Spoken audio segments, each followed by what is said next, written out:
మహాగణాధిపతే నమః. శ్రీ గురుభ్యో నమః. శ్రీమాత్రే నమః. ప్రేక్షకులందరికీ స్వాగతం. 2024 జూన్ మాస ఫలితాలు.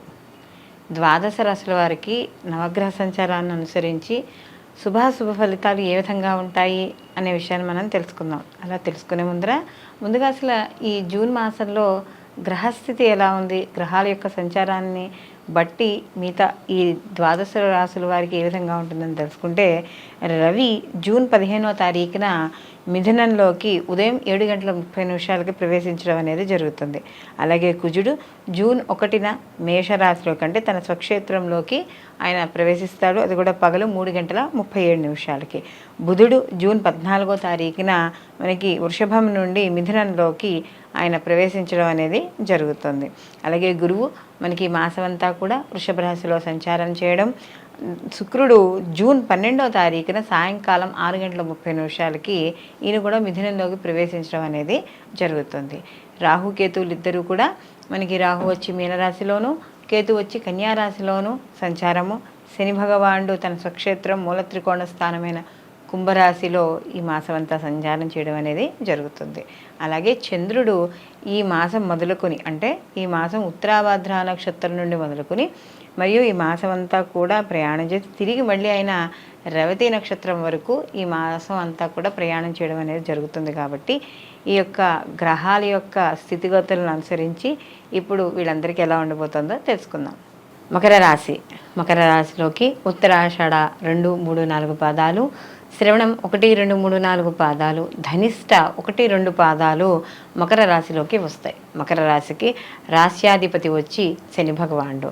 అయితే మకర రాశి వాళ్ళకి ఏనాడి శని అనేది జరుగుతోంది. ఈ రాశ్యాధిపతి అయిన శని భగవానుడు ద్వితీయ స్థానంలో సంచారం చేయడం కొంతవరకు వీళ్ళకి ప్రతికూల ఫలితాలను ఇవ్వడం అనేది జరుగుతుంది. ఎందుకంటే కుటుంబ స్థానం, ధనస్థానం, అలాగే వాక్స్థానంలో ఈ యొక్క శని భగవానుడు యొక్క సంచారం వల్ల ఇతరులతో మాట్లాడేటప్పుడు జాగ్రత్త వహించడం, అలాగే ఆహార నియమాలు పాటిస్తూ ఉండడం, మరియు ధన విషయంలో అనవసరమైన ఖర్చులు ఎక్కువగా చేయడం, ఇలాంటివి ఎక్కువగా కనపడుతూ ఉండడం అనేది జరుగుతుందంటే తద్వారా ఆర్థికపరమైన సమస్యలు అనేవి ఎదుర్కోవాల్సి వస్తుంది. కాబట్టి ఏదైనా ఖర్చు చేసేటప్పుడు జాగ్రత్త వహించుకుంటూ ఆదాయం ఏదైతే ఉందో ఆదాయానికి తగ్గట్టుగా ఖర్చులు చేసుకోవడం ద్వారా కొంత ఏవైతే ఇబ్బందులు ఉంటాయో అంటే ధనపరమైన ఇబ్బందులు ఏవైతే ఉంటాయో వాటిని కంట్రోల్ చేసుకోవడం అనేది జరుగుతుంది. అలాగే కొంత విద్యార్థులకు కూడా పంచమ స్థానంలో గురువు యొక్క సంచారం వల్ల మాత్రం అనుకూలంగా ఉండడం అనేది జరుగుతుంది. అంటే విద్య మంచి ఉత్తీర్ణత సాధిస్తారు, శ్రద్ధ పెరుగుతుంది. ఇతర వ్యాపకాలు ఇదివరకు ఏవైతే ఇబ్బంది పడుతూ ఉన్నారో, పిల్లలు ఇబ్బంది పడ్డారో అవన్నీ కూడా పక్కన పెట్టి చదువు మీద దృష్టి సాధించి మంచి ఉత్తీర్ణత సాధించడం అనేది ఇక్కడ మనకి కనబడుతోంది.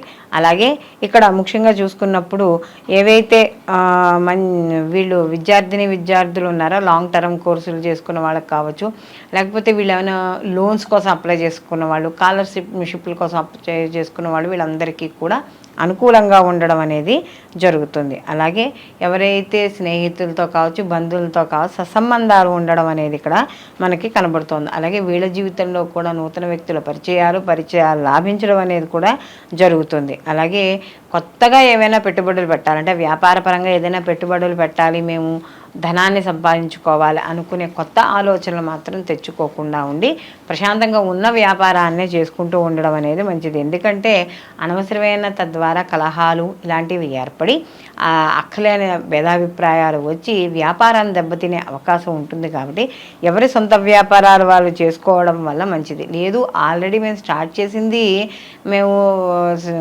ఈ యొక్క భాగస్వామి వ్యాపారంతోనే స్టార్ట్ చేసాము అనుకున్న వాళ్ళు తప్పనిసరిగా భాగస్వామి వ్యాపారం చేసేటప్పుడు జాగ్రత్త అనేది వహించుకోవాలి. అలాగే అప్పుడప్పుడు ఈ యొక్క ఆర్థికపరమైన సమస్యలు ఏర్పడడం వల్ల కొంత రుణాన్ని తీసుకోవడం అనేది జరుగుతుంది. అలాగే వ్యవసాయ రంగంలో ఉన్న వాళ్ళకి ఎవరైతే ఈ రియల్ ఎస్టేట్ వాళ్ళు చేస్తున్నారో వాళ్ళందరికీ కూడా అనుకూలమైన ఫలితాలు గోచరిస్తున్నాయి. ఆకస్మిక ప్రయాణాలు చేయడం ఇలాంటివన్నీ కూడా కనబడుతూ ఉంటుంది. అలాగే ఎవరైతే ఈ రాశిలో ఉన్న రాజకీయ రంగాల్లో ఉన్న వాళ్ళందరికీ కూడా సామాన్యమైన ఫలితాలు గోచరిస్తున్నాయి.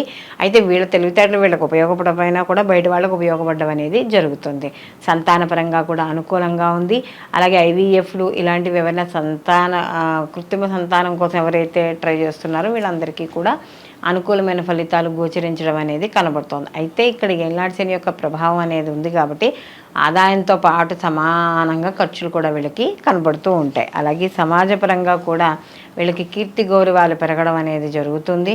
అలాగే ఎవరైతే నిరుద్యోగులు ఉద్యోగం కోసం ప్రయత్నిస్తున్నారో ఆ ప్రయత్నాల్లో కొంత అంటే గట్టిగా ప్రయత్నించడం వల్ల మంచి ఫలితాలు పొందడం అనేది ఇక్కడ మనకి కనబడుతోంది. అలాగే సినీ రంగాల్లో ఉన్న వాళ్ళకి ఇలాంటి వాళ్ళందరికీ కూడా అంటే సామాన్యమైన ఫలితాలు గోచరించడం అనేది ఇక్కడ మనకి కనబడుతోంది. అలాగే మొత్తం మీద వీళ్ళు అంటే వాళ్ళ జీవితంలో ఏదో కొత్తదనాన్ని కోరుకుంటూ ఉండడం, ఆ కొత్తదనాన్ని కోసం ఏదో ఒకటి చేయాలని ప్రయత్నిస్తూ ఉండడం, ఇలాంటివి కూడా ఎక్కువగా మకర రాశి వాళ్ళకి ఇక్కడ ఈ మాసంలో కనబడుతూ ఉండడం అనేది జరుగుతోంది. అలాగే కొన్ని పనులు చేసేటప్పుడు ఆ పనులు చేసే పనుల మీద మాత్రం కొద్దిగా శ్రద్ధ అనేది అవసరం. లేకపోతే అనవసరంగా ఆర్థిక పరంగా కానీ లేదా మాటల పరంగా కానీ మాటలు పడే అవకాశం అనేది కనబడుతుంది. ఎందుకంటే గుర్తు అనేది సరిగ్గా లేకపోతే.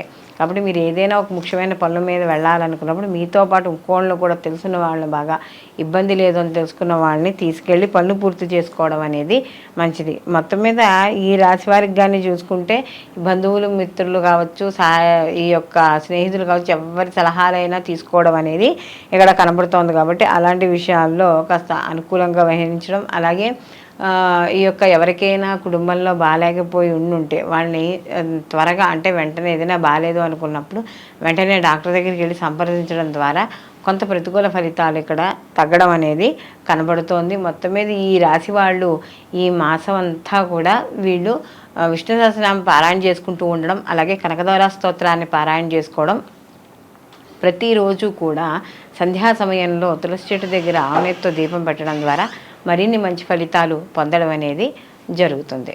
ఇప్పుడు మనం మాస ఫలితాలు చూసుకున్నాం కదా. అయితే ఇప్పుడు మనం చూసిన మాస ఫలితాలు ఇవి గోచార ఫలితాలు.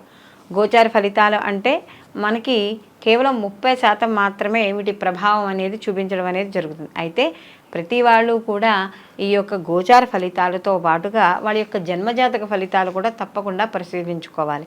ఎందుకంటే జన్మజాతకంలో జన్మకుండలిలో చూసుకున్నప్పుడు వాళ్ళకి వాళ్ళ వ్యక్తిగత జాతకం అనేది కనపడుతుంది. అంటే వాళ్ళకి జరుగుతున్న మహర్దశలు, అంతర్దశలు, ప్రత్యంతర్దశలు అనేవి ఉంటాయి. కాబట్టి ఒకవేళ ఈ యొక్క గోచార ఫలితాలు బాగాలేకపోయినా ఇప్పుడు మీరు వినే ఫలితాలు ఉంటాయి. ఆ ఫలితాల్లో మీకు వ్యతిరేక ఫలితాలు కనబడుతున్నా మీ వ్యక్తిగత జాతకంలో కానీ అనుకూలంగా ఉన్నా, అంటే జరుగుతున్న మహర్దశలు అనుకూలంగా ఉన్నాయనుకోండి, అప్పుడు ఫలితాలు ఎలా ఉంటాయి? కాస్త అనుకూలంగానే ఉంటాయి. దానికి తగ్గ పరిహారంలో ఏమైనా చేసుకుంటే మనకి అనుకూలమైన ఫలితాలు వస్తాయి. ఒకవేళ గోచారం బాగుంది, మనకి వ్యక్తిగత జాతకం బాగాలేదు కాబట్టి అప్పుడు వ్యక్తిగత జాతకానికి సంబంధించిన ఏవైనా దోష పరిహారాలు కానీ అలాంటివి చేసుకుంటే సరిపోతుంది. కొంతమందికి రెండూ బాగుంటాయి కాబట్టి అప్పుడు అలాంటి వాళ్ళకి మనకి ఆ జాతకం అనేది చాలా అద్భుతంగా ఉంటుంది. వాళ్ళు పొందే ఫలితాలు కూడా చాలా అనుకూలంగా ఉంటాయని చెప్పవచ్చు. కాబట్టి ఇప్పుడు మన ఈ ఎప్పుడూ చెప్పుకునే ఈ మాస ఫలితాలు ఏవైతే ఉన్నాయో ఆ మాస ఫలితాలు గోచార ఫలితాలతో పాటు వ్యక్తిగత జాతకాలను కూడా తప్పకుండా పరిశీలించుకుని రెండూ బ్యారేజ్ చేసుకుని అప్పుడు మాత్రమే ఈ ఫలితాలు అనేవి తప్పకుండా చూసుకోవాలి. సర్వేజన సుఖినో భవంతు, లోకా సంస్థ సుఖినో భవంతు.